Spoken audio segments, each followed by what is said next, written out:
أن لا إله إلا الله وحده لا شريك له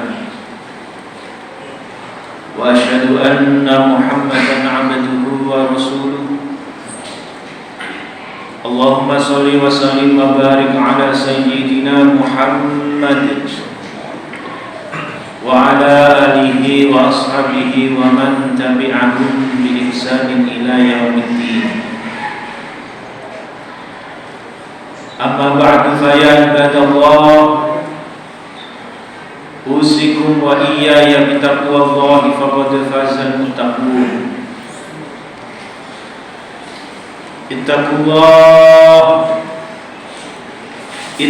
الله حق تقاته ولا تموتن إلا وأنتم مسلمون. قال الله تعالى في القرآن العظيم أعوذ بالله من الشيطان الرجيم بسم الله الرحمن الرحيم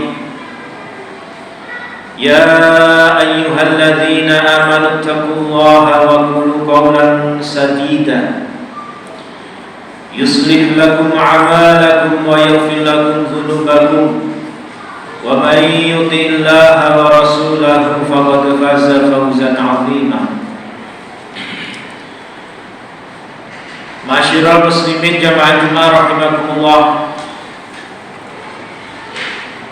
Dalam kesempatan yang penuh barokah ini, marilah kita senantiasa memanjatkan rasa syukur kita kepada Allah Subhanahu wa ta'ala atas segala limpahan rahmat, hidayah dan taufiknya, sehingga pada siang hari ini kita semuanya dapat melaksanakan rangkaian ibadah sholat Jumat secara berjamaah. Untuk itu rasa syukur kita mari kita ungkapkan, mari kita buktikan dengan selalu meningkatkan rasa keimanan dan ketakwaan kita kepada Allah Subhanahu wa ta'ala. Dalam arti takwa menjalankan segala apa yang diperintah oleh Allah dan menjauhi segala larangan-larangannya. Insyaallah dengan bekal keimanan dan ketakwaan kepada Allah, hidup ini akan diberikan keselamatan oleh Allah, baik selamat di dunia, lebih-lebih selamat nanti ketika menghadap kepada Allah Subhanahu wa ta'ala. Semoga kita yang hadir digolongkan oleh Allah sebagai hamba-hamba yang muttaqin. Amin ya rabbal alamin. Hadirin ma'asyiral muslimin jamaah Jumat rahimakumullah. Lebih dari 1 bulan sudah kita ditinggalkan bulan suci Ramadan.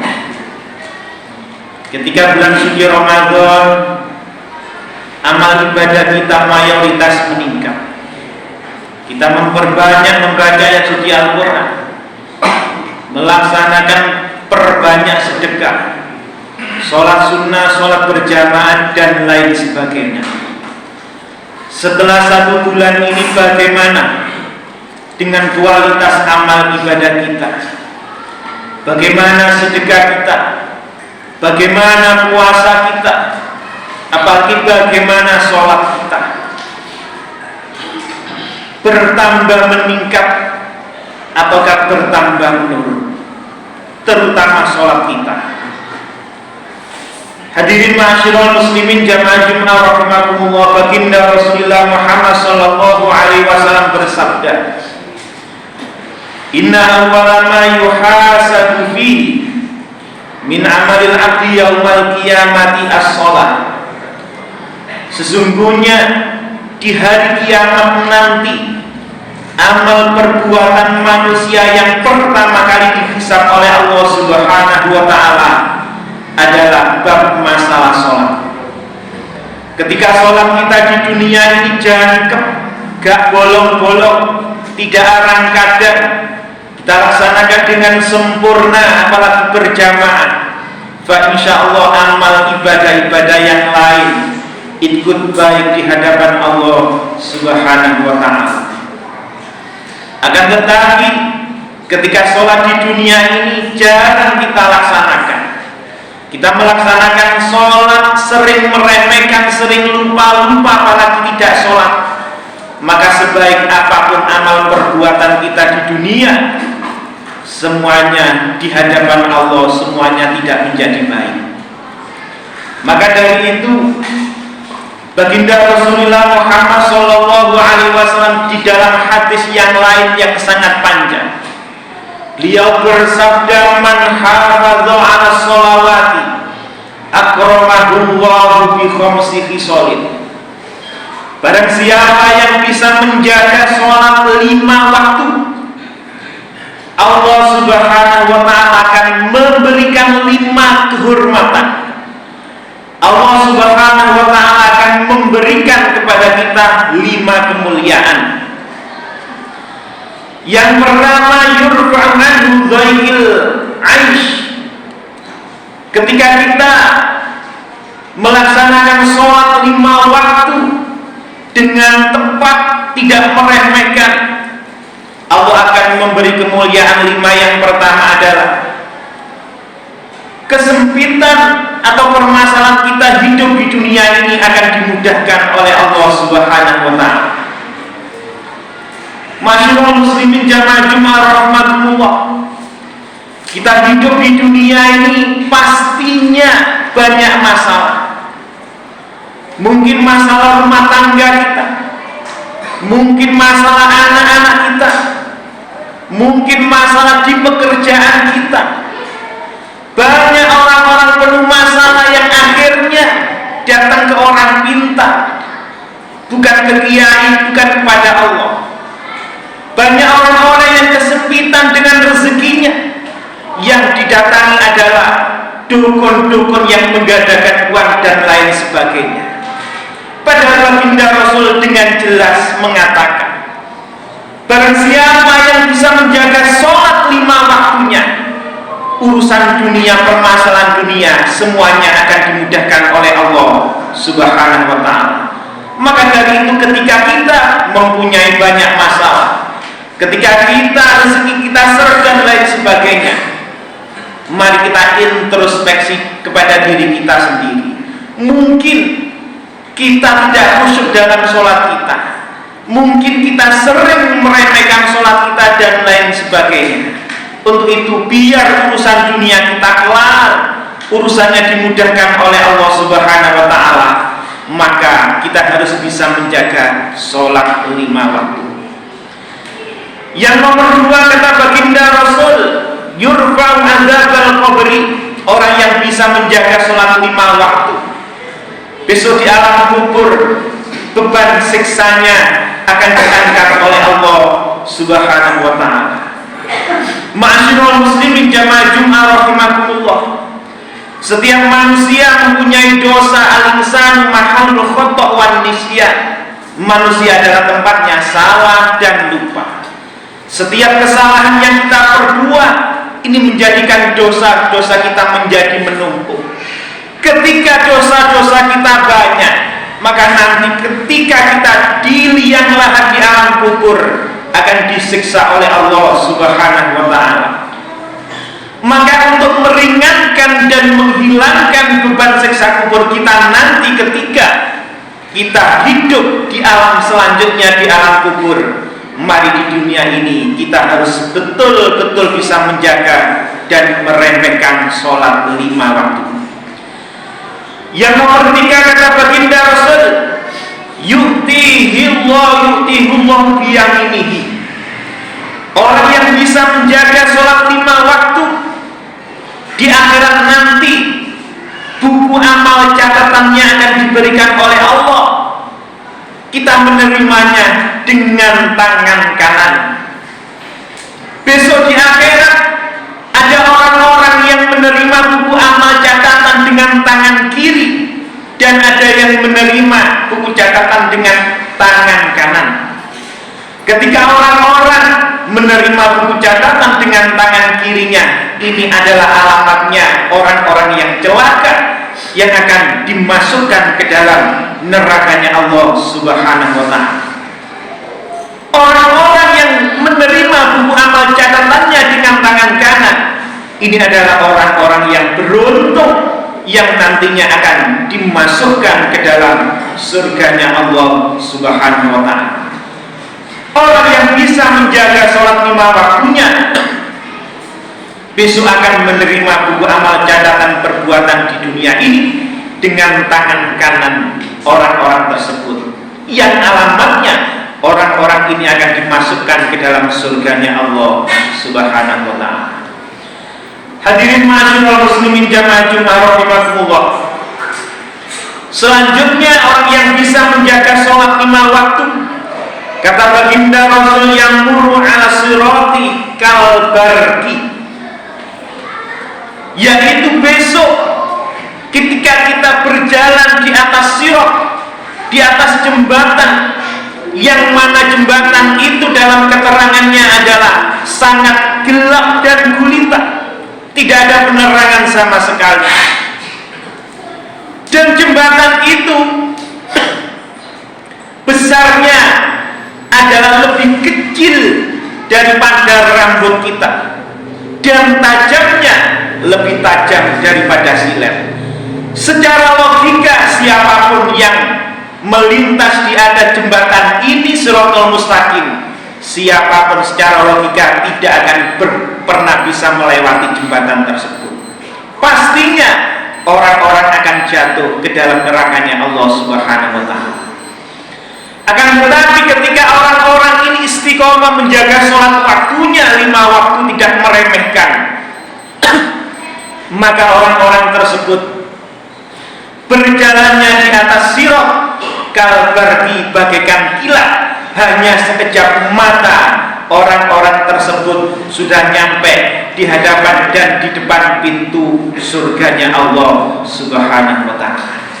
Yang terakhir, para hadirin yang dirahmati oleh Allah Subhanahu wa ta'ala, orang yang bisa menjaga sholat 5 waktu, nanti kata baginda Rasul, yadkhulul jannata bighairi hisab, nanti dimasukkan ke dalam surganya Allah Subhanahu wa ta'ala tanpa dihisab oleh Allah Subhanahu wa ta'ala.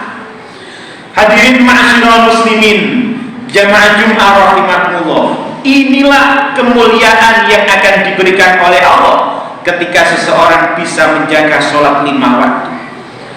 Sebaliknya, seseorang yang tidak bisa menjaga sholatnya 5 waktu, meremehkannya, bahkan tidak sholat sama sekali, Allah akan memberikan ancaman. Yang pertama, Allah akan menghilangkan keberkahan umurnya. Allah akan menghilangkan keberkahan umurnya. Bagaimana? Ketika seseorang tidak sholat, tentunya mungkin tidak puasa. Ketika tidak puasa, mungkin jarang-jarang melaksanakan sedekah dan lain sebagainya. Mungkin jarang bertemu dan berkumpul dengan ulama. Maka kehidupannya hanya berfoya-foya, banyak melakukan maksiat. Dalam kehidupannya tidak ada perbuatan baik sama sekali. Ini artinya sisa-sisa umur tersebut keberkahannya dicabut oleh Allah Subhanahu wa ta'ala. Yang nomor 2, orang yang meremehkan sholat, doanya tidak akan pernah diangkat oleh Allah Subhanahu wa ta'ala. Orang yang meremehkan sholat, pasti dosa-dosanya menumpuk, dosa-dosanya banyak. Karena dosa-dosanya banyak, sering maksiat dan lain sebagainya, sehingga doa yang dipanjatkan, doa yang dimintakan kepada Allah Subhanahu wa ta'ala, doa tersebut akan terhijab, akan terhalang dengan dosa-dosa yang diperbuatnya itu, sehingga doanya sulit untuk dikabulkan oleh Allah Subhanahu wa ta'ala. Yang terakhir, para hadirin yang dirahmati oleh Allah Subhanahu wa ta'ala, orang yang tidak melaksanakan sholat, orang yang meninggalkan sholat, orang yang meremehkan sholat dan lain sebagainya, nanti ketika dicabut nyawanya oleh Allah Subhanahu wa ta'ala, tidak membawa iman sama sekali.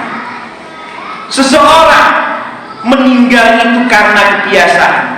Tidak sedikit kebiasaan sehari-harinya ini meminum khamr dan lain sebagainya, mabuk-mabukan. Sesering mungkin meninggalnya karena overdosis dan lain sebagainya. Ini manusia biasanya meninggal ketika kebiasaannya. Tidak sedikit pula banyak kiai yang ahli ibadah meninggalnya karena di masjid pas ibadah dan lain sebagainya. Orang yang meninggalkan sholat ahli maksiat nanti ketika meninggal dunia rohnya dicabut tanpa membawa iman kepada Allah Subhanahu wa ta'ala. Kalau tidak membawa iman berarti sama dengan statusnya orang kafir. Kalau orang kafir pastinya dimasukkan ke dalam nerakanya Allah Subhanahu wa ta'ala. Neraka yang paling dahsyat adalah neraka jahanam, di mana itu adalah penghuninya khusus orang-orang yang tidak ada iman, yang tidak ada keyakinan kepada Allah. Orang yang masuk neraka jahanam dalam ayatnya khalidina fiha abadan, selama-lamanya dia tidak akan pernah keluar dari neraka tersebut. Mudah-mudahan kita semuanya tergolong orang-orang yang muttaqin, orang-orang yang bisa menjaga keistiqomahan sholat 5 waktu kepada Allah Subhanahu wa ta'ala, dan mudah-mudahan kita semuanya nanti dimasukkan ke dalam surganya Allah Subhanahu wa ta'ala. Amin ya rabbal alamin. Demikian sedikit khutbah yang dapat saya sampaikan, mudah-mudahan bermanfaat bagi kita semuanya. Amin ya rabbal alamin. Barakallahu li wa lakum fil Qur'anil azim, wa nafa'ana wa iyyakum bima fihi minal ayati wa dzikril hakim, wa taqabbala minna wa minkum tilawatahu innahu wal ghafurur rahim. Allahumma shalli ala sayyidina Muhammad wa ala ali sayyidina Muhammad.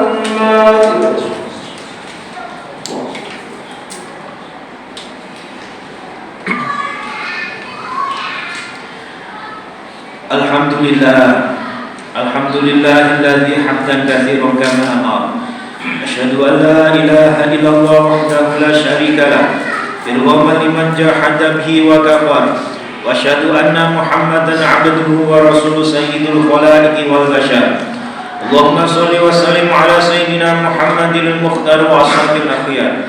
Wa sallim tasliman katsiran, amma ba'du, fa ya ibadallah, usikum wa iyaya bitaqwallahi fima amar wa antahu amma nahakum 'anhu wa hadar. Wa'alamu anna Allah amarakum bi amri bada fi binafsi wa sanna bi malaikati qudsi wa lam yazal qailan 'alima.